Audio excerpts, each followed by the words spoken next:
Hello and welcome to Ayurveda with Arianna. I am Arianna. In today's episode, we're talking about Dinacharya. What is Dinacharya? What is it? I did not know what it was until I learned.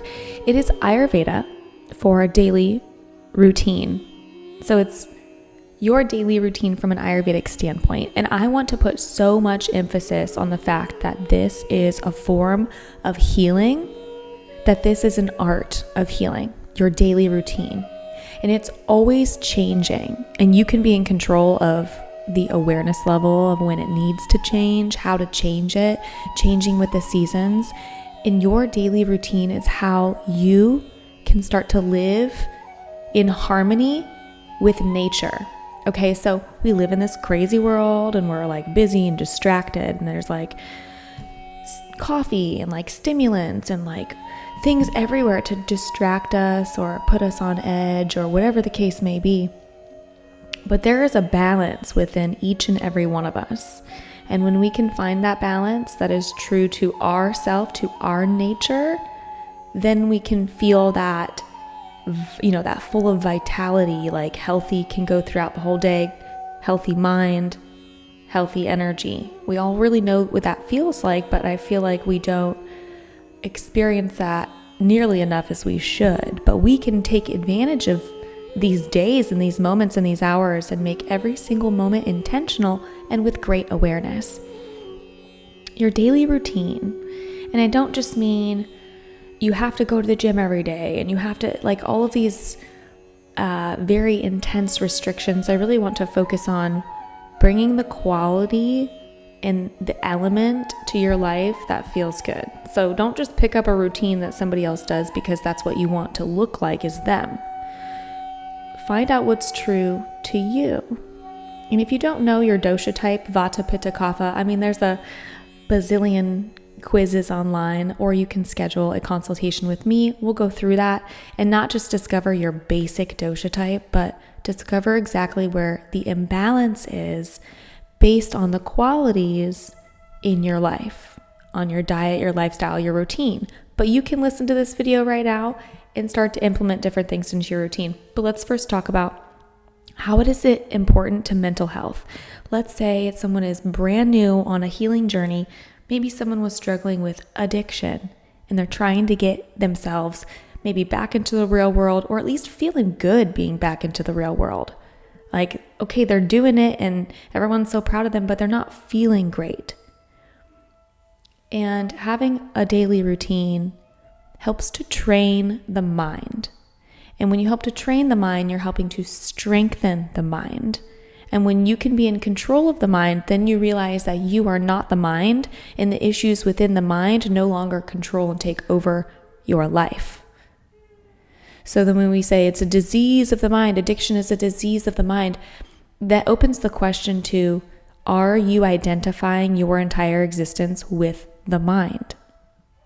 Are you your body? Are you your mind? So that's just the ancient practice of yoga and the study of yoga and other parts of spirituality. But I also incorporate a yoga practice into my daily morning routine. But when you replace an addiction with another addiction, it becomes much easier to move in another direction in your life. When you take somebody who's addicted to something and you expect them not to be addicted to anything, you're asking for failure at that point. You're asking for them to feel completely disconnected from their own lives and from what they're used to. So what I did was I replaced my drug addiction with movement, with learning. I love to study and learn. That's something I discovered about myself. And so I don't stop learning. That's my thing. I don't stop learning. I'm always a student, and I'm moving. I'm on the move. But I also need to know when to not move. See, sometimes my routine changes. Finding flexibility of your mind. When you are able to train the mind, you can also find flexibility within the mind. So when days don't go well for you because you had this routine that's based in harmony with nature, you're more able to train the mind in your emotional responses as well. Something to ask about your routine, and I'm going to list off my routine, and it's going to sound pretty intense. We don't start with things that are too intense. We don't just overload and try to aim for perfection. You start with 1 to 2 things. You do that for a while, and when you're comfortable with that, you can add on another thing or 2. But you don't overwhelm yourself, because that's not the energy we want. But something I always ask of my clients when they're struggling with getting into a routine, right? The motivation to stick to a routine. The first thing I ask is about their sleep. Are you sleeping too much? Because it seems that a lot of people who are prone to insomnia or light sleep in Ayurveda, that would most likely be a Vata imbalance. Vata is the energy or the elements of movement. It's not necessarily air, but it's the movement of air. And so the movement aspect is always pretty high in Vata-like people. So although they're not sleeping and maybe they're tired, you can see that they never really stop going throughout the day. They go, go, go, go, go. They overthink, and they're also overly moving. I'm definitely prone to that when my Vata is imbalanced. So when I ask people that are having a hard time getting into a routine, maybe someone wants to start working out and they have a hard time starting that or getting the motivation to do that, look at your sleep. Are you scrolling on your phone late at night and allowing the blue light to affect your eyes and affect the melatonin? What's the word I'm looking for? I'll just give you an expression. Release, melatonin release, such a simple word. Melatonin release. The blue lights will interfere with that, leading to other hormone imbalances. So, which can also affect the way you think about your life and your perspective on your life and the way you think about motivation and going to the gym and routine. And like those things, those small little things that you can do each day really affect your whole life. So it's really important for somebody who's having a hard time getting into the routine to go to sleep at a proper time for your dosha type, say maybe a kapha type person. Don't go to bed past 10:30, 11 p.m. Don't stay up too late, and don't sleep in too late. Wake up early. Kaphas, you kind of need a little bit less sleep. Now that doesn't go for every single kapha. It's really dependent on your imbalance, and that's a really general statement to make. But so you want to be really diligent about waking up at the time that you need to wake up and not oversleeping and catching that second wind of drowsiness and then being groggy for the rest of the day and having no energy, because it affects the mental state. So even though you will wake up and you go throughout your day, the thoughts that you'll be thinking will still be in that groggy state. And not taking too long of breaks from routine. You notice how hard it feels like to get started into a routine? Okay, great. We all love going on vacation, but have a sense of routine even on your vacation, because it's so hard to jump back into that when you take long breaks.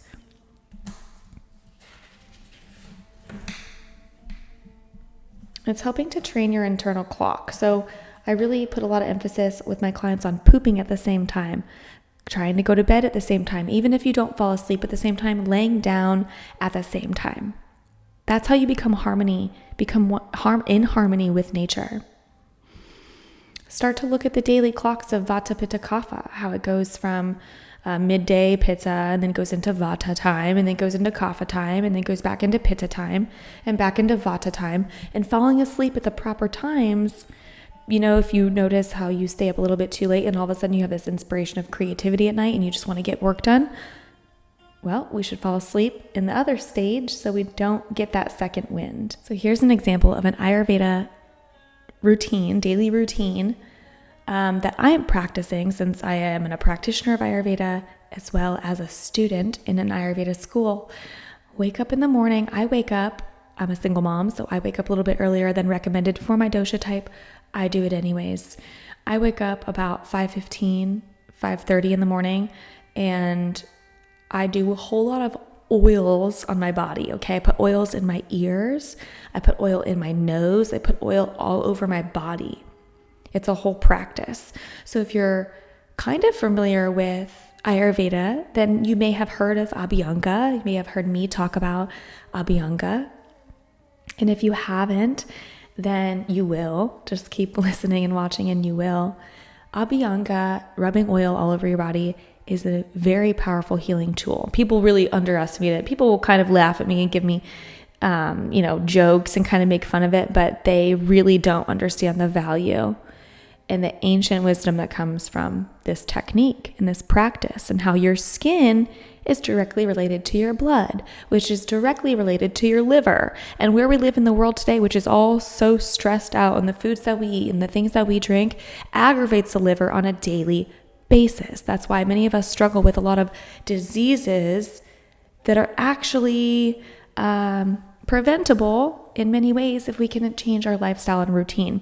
The environment we live in is harmful to our skin. If you ever watch people that are completely covered up and their whole faces are covered up and they feel like it seems like they never age, it's because their skin is protected. Oil can give you that layer of protection. Oil can also keep your body warm in the winter months. I've been able to feel better during colds and flus with simple acts like Abhyanga. Rubbing oil all over, I can medicate my oil. I can put different herbs in my oil depending on what I need, and it will seep into my bloodstream. So people are like, oh, well, I take NyQuil. Do you know the ingredients? Why would you do that to yourself? Talk about aggravating your liver. Abhyanga is a really incredible thing because you can do it pretty much daily. Again, work with an Ayurvedic practitioner. If you have overly oily skin, it's best to know which oil is best for your skin and which herbs to take depending on your dosha type. I make a whole line of my own oils, which I have stored in this cute little closet behind me. I also resale products from these incredible doctors in Canada, the incredible Ayurvedic doctors, and they also make other oils as well as herbal jam, Chyavanprash. I'm going to make my own Nasya oil. They also make capsules and other things too that I sell from my shop, which you can do online or purchase from me in person, but online is cool too. Anyways, if you don't want to do that, just make your own oil. It's very simple. People underestimate how simple it is. It is my job, I feel like, in life to bring this knowledge to people because they're like, it's so simple, it can't work. Why do people think like that? Why do you think you need to have some extreme disease or extreme pill to fix your problem? I don't understand why people have that. I do understand it's the way we grew up. It was advertisements we watched. It's the way Western medicine has pressed things onto us. No bash on Western medicine. It's saved so many lives and has done so many great things. It's also overprescribed and brainwashed a lot of people into thinking that they're sicker than they are and that they're incapable of healing. You are fully capable of healing. You don't need to go run and get antibiotics every time you have a sinus infection. You need to start taking care of yourself in a preventable way with your lifestyle and dietary choices. Okay, moving on to oil. I'm very passionate about oils. It will change your life. If next time you don't feel well or you feel groggy and low on energy, go give yourself a warm oil massage. Do some stretches and then shower off that oil. Okay? You're going to feel better. So I wake up in the morning at about 5:15 or 5:30 and I go to my bathroom. And again, my routine really depends on what's going on in my life, but I will oil my whole body. Maybe do a lymph drainage massage while I do this. I will let the oil soak into my skin and do some yoga or pranayama, some breathing or journaling, or just sitting quiet or just not being on my phone or something very intentional. And then once the oil is soaked in and I've done part of my choice of routine, then I shower. I don't use soap. I do use soap. Let's be honest. You got to use soap on your armpits and on your butt because those are dirty places. And I just feel like I would want to strip those places of absolutely everything. So the reason why I don't do soap on my whole body is because it strips it of its natural oils. And you're like, but you're putting oil on top and the oil will actually seep into your pores, cleaning the dirt out and then protecting your skin, a layer of protection over. So you really don't need to soap up your whole body. You just need the oil. I will say you can use some old towels to wipe off excess oil if you have drains that are prone to clogging. Like, it's not like you're dumping a bunch of oil down there, but especially if you let it soak into your skin. But just be aware of that. Take care of your home, obviously.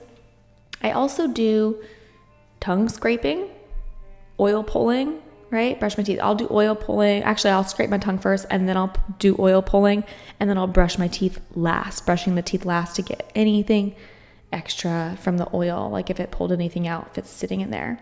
That's something that my son does as well. He does tongue scraping. He's almost 6, and then he will brush his teeth. And sometimes he'll brush with coconut oil. He doesn't do oil pulling because he's not going to keep it in his mouth for that long. And plus, he just spits the oil down the sink. Please don't do that. It's not good for your drains. Spit it into a paper towel or napkin or in the trash. And then for my nose, I do nose oil, but it depends. Like, so I make my own nose oil, and I will be selling some soon. But I lay back, I put the nose oil in my nose. I lay back and let it drip back into my sinuses. But if you have a sinus infection or congestion, please don't do that. Choose to do neti instead. Neti pot, and you're rinsing out the passageways. You can do that. And if you practice that, that's great. Please do not practice both of those at the same time. Don't do neti and then nose oil right after. Those are two opposite elements, and they're so opposite that you're going from one imbalance. You're going to an imbalanced state when you do that. So just do one in the morning and one at night. Like, that's enough time to separate it. Like, you could do neti pot in the morning and then nasya at night. Or if you have allergies, you can do neti in the morning nasya and oil in the morning and neti at night. So here is the order, because I jump around a lot and I talk a lot. Here is the order for my morning routine. I wake up, I rinse out my eyes, I do oil pulling.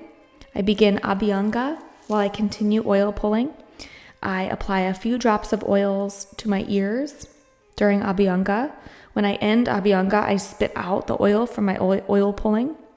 I will also do yoga at this time if I want the oil to soak in longer. You can do your nose oil at that time too. Tongue scraping, brush, floss, apply. It says here, this is the paper from my school, so I'm just reading it to you. Apply a drop or two of the oil into the nose and then shower and bathe to complete self-care. I do the nose oil along with my yoga and meditation just because it makes for a nice shavasana, because you're already laying back and it can drip back there. So you can change the order up. And again, if you don't practice any of those, try one of those. Which one would I suggest you try? Tongue scraping.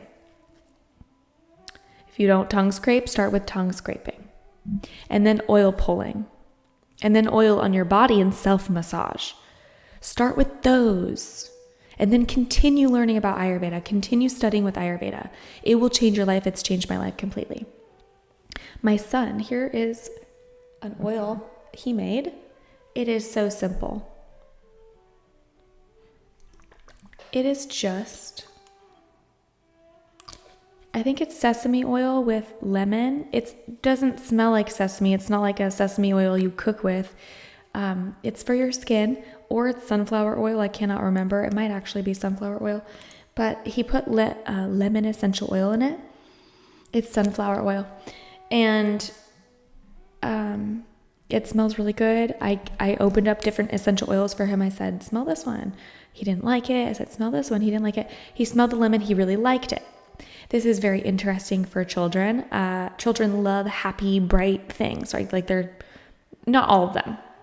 I shouldn't say that, but they're in that bubbly, imaginative phase in their life, which can include bubbly, happy feelings, and citrus and lemon is associated with a feeling of like happiness and joy and uplift. So he rubs this on his body before or after, really anytime you can get him to do it. He doesn't have to stick to a perfect routine as far as oil goes. I do, however, push an importance of routine onto him, of making sure when he gets up, He takes care of his teeth. He takes care of himself before he does anything else, before he gets distracted. And I started to notice that he just naturally does those things now that I've kind of said, nope, it's time to do this. Nope, it's time to do that. Okay, it's time to do that. Okay, now go do your thing. And then he started to want to be more involved with my routine because he saw that I was doing my routine as well. And when I'm doing my routine, sorry, buddy, I can help you with that. Unless it's like something with food and water or basic needs. If it's something that can wait, I tell him, I'll help you with that when I'm done. I have to take care of me right now. This is part of my routine. For example, I told you I wake up at 5:15, 5:30 in the morning, and you're probably like, wow, that's early. I feel better when I wake up and do my routine in peace rather than sleeping in and being more groggy. I have way more energy and way more motivation when I'm getting up and doing my thing. So I tell him, this is my routine. And he gets pissed off and cries. Train their mind, and keep doing your thing. It's okay. They can cry, they can feel their feelings. That's totally fine. You still do your thing. And then he wanted to start being involved with the routine. Okay, well, this is how you do it. Do this and do that. Here are here's oil for you. Rub it on your body and sit and breathe. And he sits and he tickles his belly and closes his eyes and he'll lay down in Shavasana. He's my son, so he's grown up around yoga his whole life, but I don't force it on him. He's done some videos with me and that's cool. He's not super interested in it, but he knows enough and he does participate and it's kind of cool. So having him do his own routine, just for his own sake and to feel comfortable. And then inviting, other people. Of course, I specifically like to do my routine alone. I enjoy it. Mainly because I like to be in silence with myself, unless I'm the one talking. But you can invite your family and friends to do this as well. Or if you are a doctor, a nurse, a health coach, a fitness trainer, you can invite your own clients to partake in a daily routine. That's not just you wake up in the morning and you go straight to the gym. That's great too. But what can you do in each moment to be very mindful of your whole body?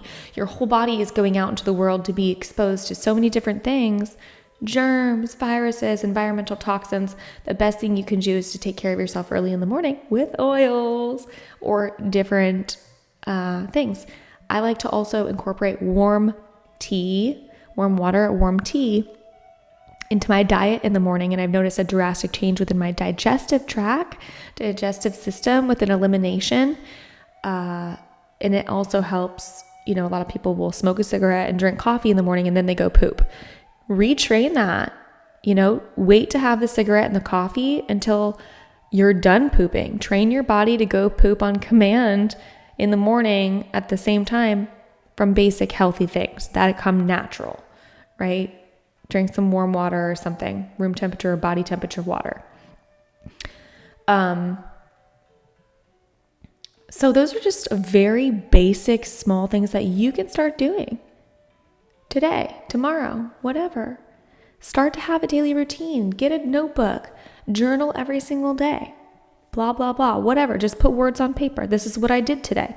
This is how it made me feel. Start to write down everything you ate, not in an obsessive way. If you have an eating disorder, Ayurveda is so amazing with that because it takes your perspective to a whole other area when it comes to food.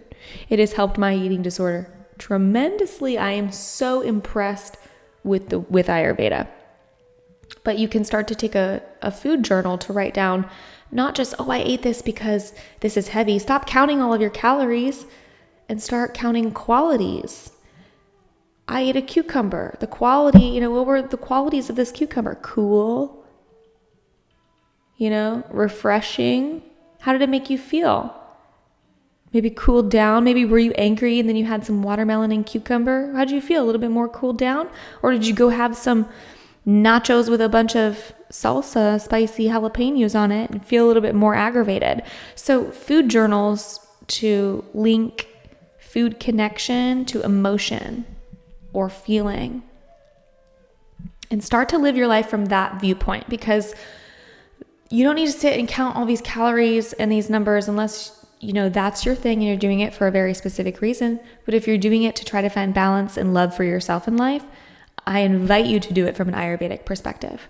And just start giving things adjectives, like naming adjectives to different things, foods, experiences, and schedule yourself an Ayurvedic consultation. Get the right oils, get the right herbs, get the right information, get the right lifestyle and daily routine. So the daily routine for a Vata is not going to be the same daily routine for a Pitta and a Kapha. And we can make videos on each one. And there are videos out there of each one. But it's a matter of you finding somebody that you connect with and that you trust to guide you through this information. And I'm going to be that person for you. I have about 15 minutes left before I go get my son. So I'm going to record a quick little yoga class. Head over to my video library. Practice to a couple videos if you have the time. Movement every single day. It doesn't have to be vigorous and aggressive every single day. Because movement and yoga, people are always like, I'm having a hard time with my flexibility. I'm having a hard time losing weight. I'm having a hard time with X, Y, and Z. And why there are so many factors to it. I asked them about yoga and they're like, well, I work out. Well, I do lift weights. But are you opening the energy points throughout your body with yoga? It's not the same as running on a treadmill. It's not the same as lifting weights. It's not the same as a bar class. It's a whole art itself, art of healing. So I invite you on this healing journey. It's a lifelong journey. I've dedicated my life to it, and it's pretty cool. Thanks for watching. Please like, please subscribe, send me questions, schedule a consultation. I hope you have a great day. Namaste.